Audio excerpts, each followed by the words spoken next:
Border Gavaskar trophy जो कि India और ऑस्ट्रेलिया के बीच में वैसे तो खेली जा रही है, लेकिन ये कहना पड़ेगा ब्रिस्बेन टेस्ट मैच का दूसरा दिन खत्म होने के बाद कि ये टेस्ट सीरीज इंडियन टीम और ऑस्ट्रेलियन टीम के बीच में नहीं बल्कि इंडियन टीम और ट्रेविस हेड के बीच में जरूर खेली जा रही है। और फिलहाल जीतते हुए उसमें ट्रेविस हेड नजर आ रहे हैं इस लड़ाई के अंदर।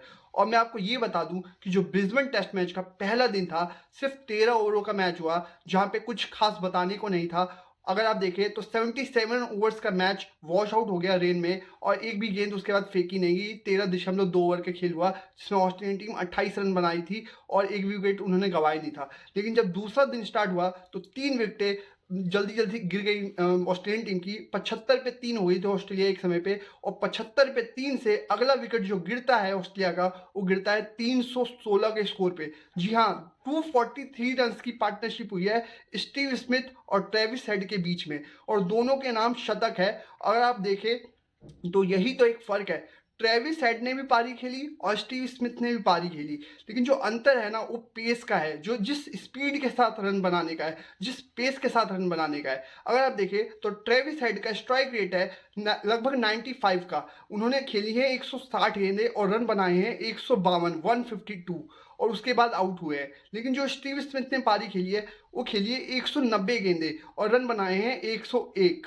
तो स्टीव स्मिथ की पारी शायद इंडियन टीम को इतनी नहीं खलती अगर ट्रेविस हेड ऐसी पारी ना खेलते तो यही एक फर्क है जो कि शायद इस सीरीज में डिफाइन कर रहा है कि ट्रेविस हेड को अगर इंडियन टीम ने रोक लिया, रोकने में कामयाब हो गई, तभी ये सीरीज इंडियन टीम जीतेगी। नहीं तो ऐसा ना हो जाए, मैं पहले भी बोल चुका हूँ, पहली बार नहीं बोल रहा हूँ, कि ट्रेविस हेड एक ऐसा प्लेयर है जो कि अकेले दम पे ऑस्ट्रेलिया को ये बॉर्डर गावस्कर ट्रॉफी इस बार जितवा सकता है। जिस तरीके की फॉर्म पकड़ चुका है वो प्लेयर, ऑलरेडी आपको इतना ज़्यादा तंग कर चुका है ना कि आप ये समझ में नहीं आता कि जैसे ही वो मैदान में आता है वो प्लेयर, आपके बॉलर्स, आपके फील्डर्स, आपके कैप्टन सब एकदम सन पड़ जाते हैं और ऐसा लगता है कि लप्पेबाजी से ही आउट हो जाएंगे। लेकिन वो ऐसा प्लेयर है कि जो लप्पा भी घुमाता है वो कनेक्ट होता है, जबकि हमारे वाले जो बैट्समैन हैं वो अगर लप्पेबाजी पे उतरेंगे तो ऐसा भी हो जाता है कि 3-4 इकट्ठे आउट हो जाते हैं। लेकिन यही एक अंतर हो, यही बात डिफाइन करनी होगी, यही बात सोचनी होगी कि आप किस तरीके से आउट कर सकते हैं,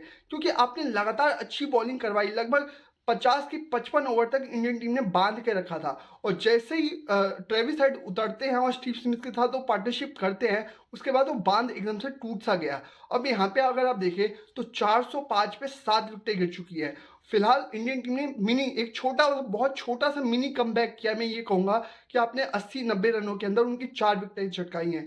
फिलहाल उनका स्कोर था 316 पे 4 और अभी है 405 पे 7। आपको 450 से नीचे इनको रोकना पड़ेगा, क्योंकि अगर 450 से ऊपर चला गया ना मामला, तो ऑलरेडी आप इतना पीछे हो चुके हैं, पूरी तरीके से ड्राइविंग सीट पे ऑस्ट्रेलिया बैठी हुई है।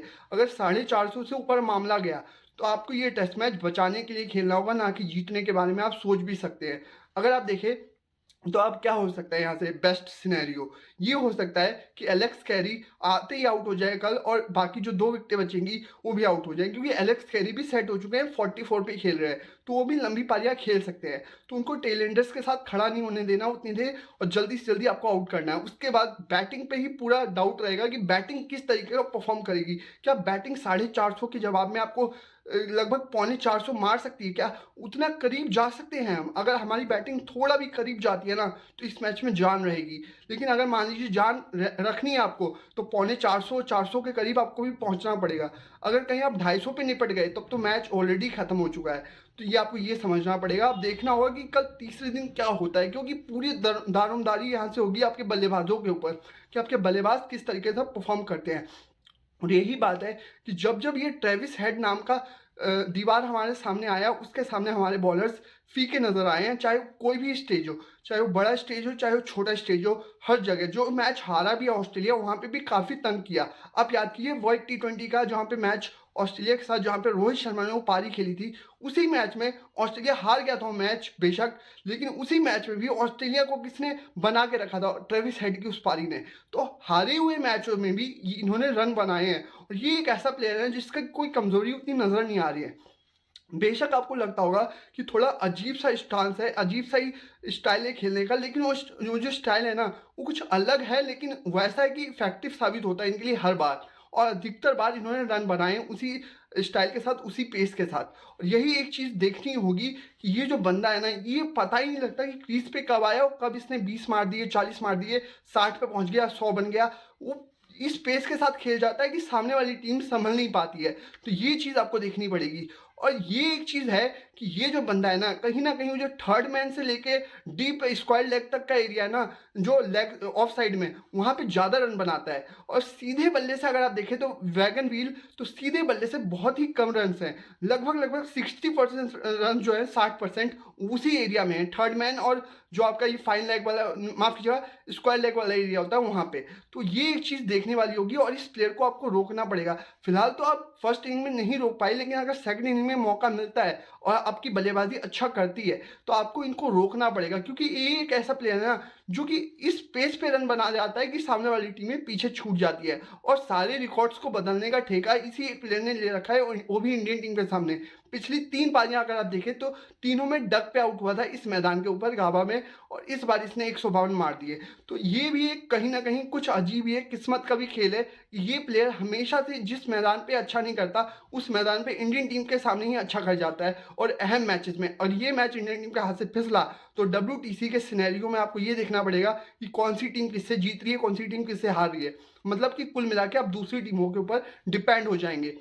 आपके अपने हाथ में कुछ नहीं रह जाएगा, सिर्फ ये रह जाएगा कि आने वाले दोनों मैचेस आप जीत सकते हैं कि नहीं। क्योंकि इस मैच में अब बहुत ही मुश्किल है, कोई मिरेकल करना पड़ेगा, कोई चमत्कार करना पड़ेगा कि यहाँ से आपकी बल्लेबाजी में 2 सैकड़े जड़े, जिसमें से एक डेडी हैंडेड हो, जैसे कि ट्रेविस हेड ने खड़काया। 160 170 वाली पारी को ये खेले और एक बंदा और खेले कम से कम 120-25 रनों की पारी, तब जाके आप नज़दीक पहुंच पाएंगे। नहीं तो आप इस मैच में बहुत ज़्यादा बैकफुट पे आ चुके हैं और बहुत ज़्यादा ड्राइविंग सीट पे पहुंच चुकी है ऑस्ट्रेलिया। तो फिलहाल ये वीडियो आपको कैसे लगी, आप देखते हैं तीसरे दिन होता क्या है। और कुल मिलाकर अगर वीडियो पसंद आई हो तो इसे ज़्यादा से ज़्यादा शेयर कीजिए। और इंस्टाग्राम और फेसबुक पेज पे देख रहे हैं तो हमें लाइक और फॉलो जरूर कीजिए। और साथ में यूट्यूब चैनल पे देख रहे हैं तो प्लीज़ सब्सक्राइब का बटन और लाइक का बटन जरूर प्रेस कीजिए। फिलहाल अभी के लिए इतना ही। Thank you very much.